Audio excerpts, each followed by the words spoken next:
we're here with Richard from Upper Deck. Richard, thank you for joining us today. Thanks for having me. Absolutely. I see we've got ourselves a little bit of a problem. We do. Tell us about this Shark Island. We do have a problem. We need to know a little bit more about the game. So a couple of good friends of ours, Pete Shirey and Richard Linnaeus, created this game. You know, Linnaeus has done a handful of games. Okay. Semi-known, right? As I jest, he'll probably call me up now and be like, "Hey, man, you mocking me?" Not at all. Not at all. Yes, totally. What? He's a fantastic game designer. So these guys, you know, and if you know Pete from Simon, he's just a shark fan, right? Just an enormous fan of sharks. And so what I love about what they did here was take, I think, an element that you don't see a lot in the gaming industry. So a lot of the games that Upper Deck right now has been producing that are not our legendary titles are different. Yeah. And I like that. I like to see something different in the marketplace, something that I haven't played before. Okay. And that's what we have with Shark Island. You want to maybe tap into a little bit about how this game... Yeah, let's get into it. Okay. I see someone is a shark. That is correct. Someone is the evil shark. The shark has political machinations. Oh, I knew it. Yeah, it's a smart shark. You might be familiar. I mean, I could play a soundtrack that might be reminiscent of where this game comes from. It might be. But we can't. We can't. Right, there's no tie-in there. There's no tie-in. The Deep Blue Sea, right? Oh, great movie. Mako sharks. Okay. Right. So no, this is definitely a great white. This is definitely a shark that is terrorizing an island. Okay. And it is a 1v mini game. All right, so call that semi-co-op, right? Or like Letters from Whitechapel, it is a hidden movement game. Okay. Okay, or Fury of Dracula. The shark player gets to review or reveal a certain number of tiles per round, and then we'll have each of these. It'll have a couple of markers, and so these are the markers where the shark could potentially be. Okay. All right, and so then you, as the players, the seekers, if you will, or the shark hunters, you are going to make decisions together where you want to go. So some of you may actually all go on one tile. Okay. Doing so leaves you together, and you're safer in numbers. Okay. But obviously, it gives you less searching ability, right? You're less spread out. I mean, in this case, I believe, where did I put you? There's a seal. There's the shark. Oh my God! So the shark is over here. Uh-oh. Shark would get to do terrorizing things if we didn't find it. But if we did find him, then there would be essentially a combat that would ensue, right? Okay. With the shark. So while I'm trying to spread terror to the island, I'm trying to my political machinations are essentially trying to get the mayor canned. Right, because for you doing want to such take a over. terrible job. And you want to take over. I do. Yeah. Mayor shark. I'm a land shark. Right. At this point in time, no. So at this point, then we're going to play a game of 23. So Okay. it takes blackjack to like a totally other level. Like it's way cooler. Okay. So the reveal mechanism is pretty cool, right? I mean, we're going to play a hand. This is totally unshuffled, so it's going to come out in a completely non-randomized fashion. All right. So you're going to hate me. You're like, oh my God, who did this? Who dealt these? So I did a terrible job. All right, so these cards, as you'll note, let me see if I can show the people in the world. All right, we can show some here real on the close-up. Oh, there you go on the close-up. Yeah, absolutely. So. It is a harpoon in that case, all right? So, I mean, it's just cool flavor text. But you're trying not to go bust, right? Okay. And each of the players that were on that tile are in that immediate combat, but all of the players are in the hand of 23, right? All of the players are in this combat mode. The only players that will actually take any damage or deal anything to the shark are the ones that were actually on the tile. The revealers of the shark. Right? Okay. So anybody that's actually here at the Alliance show tonight will have some play testing of this. So it'd be fantastic for those that are actually here.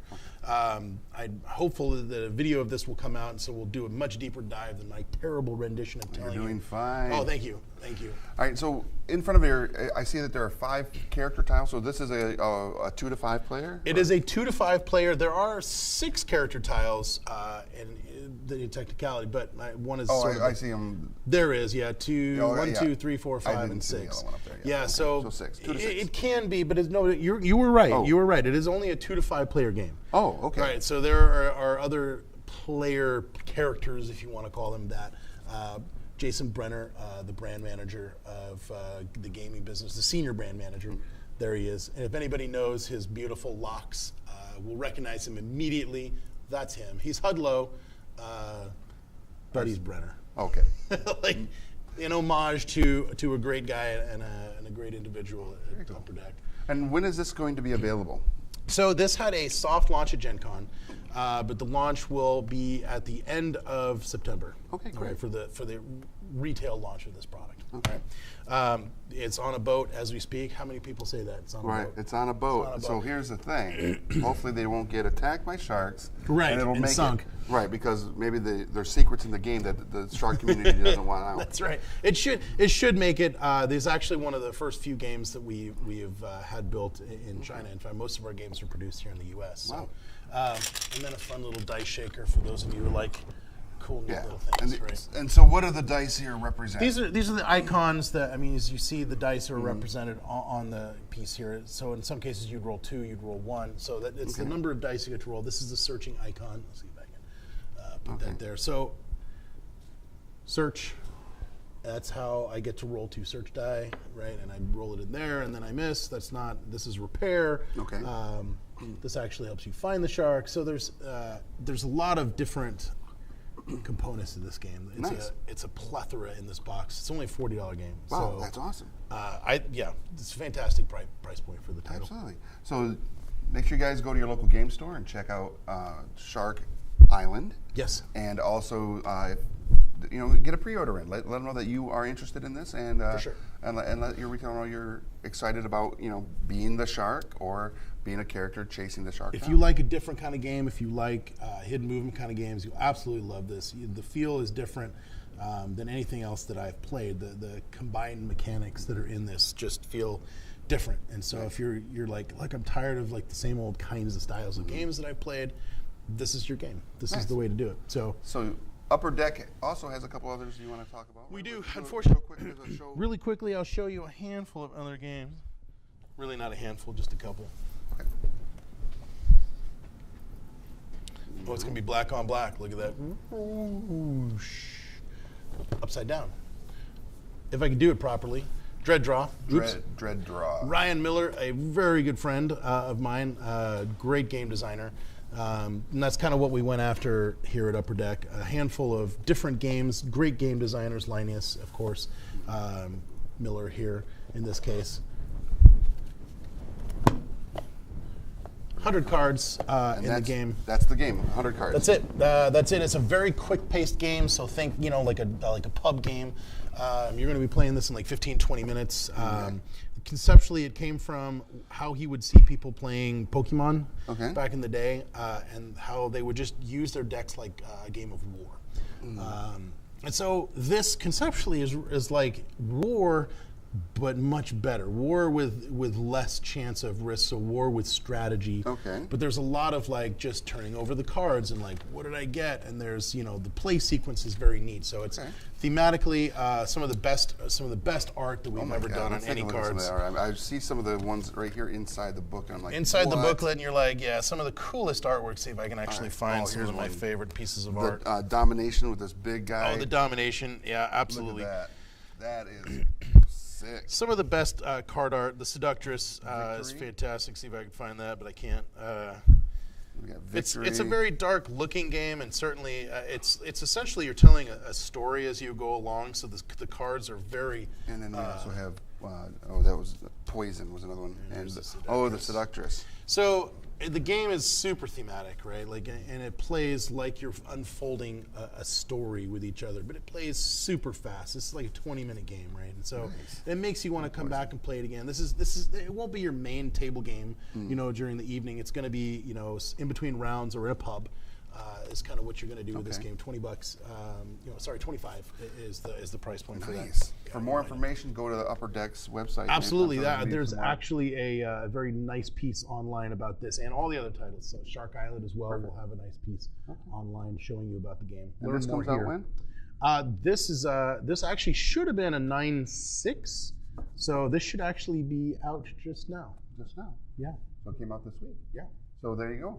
Again, make sure you go to your local retailer and pick up Dread Draw, and for no other reason, the freaking artwork, man. Jesus. The artwork's awesome. It's a speed game. Again, it's a different game, right? So like what I like about what Upper Deck has been doing with our non-licensed IPs in this sense is that we've done something different than I have seen on the marketplace, and I think that's very cool. Beautiful.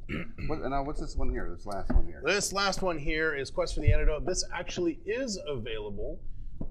This came out at Origins and then had some phenomenal sales. We had Tom DeShane, the designer at Gen Con, with us playing this game and showing people all about it. This, honestly, is kind of a traditional-ish board game in the sense that, like, remember, the fun that you used to have, I'm mocking, with Life and Monopoly with those games, but awesome. So, like, bring it forward into the cool world of the new kind of board games that we have, but this is the kind of game that you can play with your family. Okay. Except that everyone's dying. Oh, what? Right, so the twist on this title is you see there's a point tracker on this game. It's not really a point, it's a life tracker, and it's a breath tracker, and you start at the top. Okay. So in this game, Quest for the Antidote, you've all been poisoned. Okay, we begin in the middle of the game. These are monster cards, I believe, that you have in your hand, or notes or items. Yeah, so there are items, there are monsters, there are the antidotes that we need to find. So Grass of Meadow, Eye of Cyclops, Tooth of Beaver. There are 10 different antidotes in this game. So every game you get randomly, you'll get 3. Okay. So each person could get each one of these antidotes, and you're going to get 3. So every game is different. Different paths that you must take.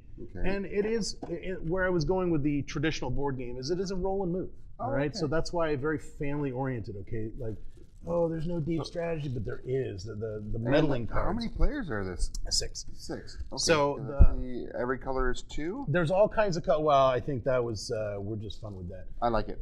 And we have some colors in there that for some colorblind individuals, although we do have a red and green, so you just have to throw those out. It should be like red and green, go away. So there are 2 die. The 6-sided die is the movement die. The 10-sided die is the combat die. All right. Like I said, there's monsters that are blocking our way in each one of these spaces that you see here. That's where monsters would reside, and the red arrow would, land you to the monster. Now it's a path that I cannot go through until I defeat that monster card. And so, like, the Spectral Phantom is... That is a very cool, like, treasure item that I can get. So either there are loot items in the game that I want to go find because these loot items are super powerful. Okay. Monsters will be from a 1 to a 10. Okay, so on the 10-sided die, I just have to roll, like this guy. There are 2 10s in the game. They're the hardest monsters to beat because you obviously have to roll a 10 in order to beat them. These ones are super tiny, so so they fit right in that spot. Yeah, is that right? That is exactly right. That is exactly right. The 2 10 guys. Anything that is an 8 or above will provide you with magical items. Those magical items are obviously very helpful for you to defeat other players in the game. Nice. There's a super take that element to this game, so you'll get meddling cards. All right. And these meddling cards will allow you to do nasty things to other players. They will switch positions with other players, or they will... Breathless. Exactly. So they will force you to, some of them will force you to lose breaths, right? Some of them will do... So this one here is sick. Yes. So Breathless, realizing the terrible predicament they're in, all other players begin hyperventilating and lose 5 breath. It's mean. And the fact that that's 1/10. You start with 50, and so every time you roll the die, it is a breath. And battle is until I defeat the monster or I give up. All right, so if it's a 10 monster, I've got to roll a 10 on the 10-sided die. I can be rolling this forever. Right? There's only 1 chance in 10 that I can beat that, and so every time I roll, it's a life that comes off. So it's kind of like, how much life do I risk for the great reward? If I don't beat it, then I've got to move away from it because I can't cross that path until I beat that monster. And then once I've collected everything, I've got to make it back to the middle. And in some cases, I forget the name of the card, but it'll switch positions of the player. So you think you're winning, you're about to win. Somebody throws down a card, and now you have to change spots or change hands with another player. What? And all of a sudden, you're not winning, and it's like, ooh, it is a mean game, and you can definitely play this like despotically, right? Like, and so take friends to make enemies. Yes, exactly. Diplomacy style, right? So It's just a blast of a game, Very and it's cool. and again, like I said, it's a little bit different, right? It's a different take on what we see in the board game world. It seems very traditional-ish, but then you're like, oh, there's this cool take that element that's fun to this game. It's just fun. It looks great. The cards, the art, everything looks amazing with this.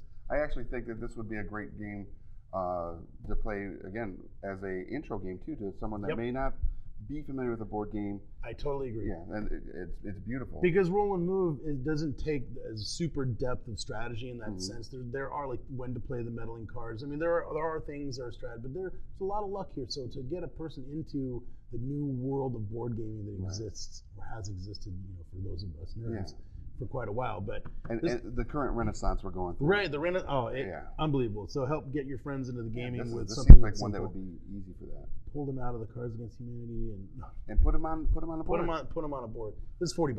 Wow, and this is out now. It is currently out. Yes. Okay, so again, there we have it. Another one. Go to your local game store, pick up this amazing game. Another Upper Deck win. Yep. Thank you. Richard, thank you very much for your time. Yeah, thanks for having me. I really appreciate it. We appreciate all of you watching. Go to your local game store, become part of your local gaming community, make new friends, have a wonderful time, and have a great afternoon. Thanks, guys.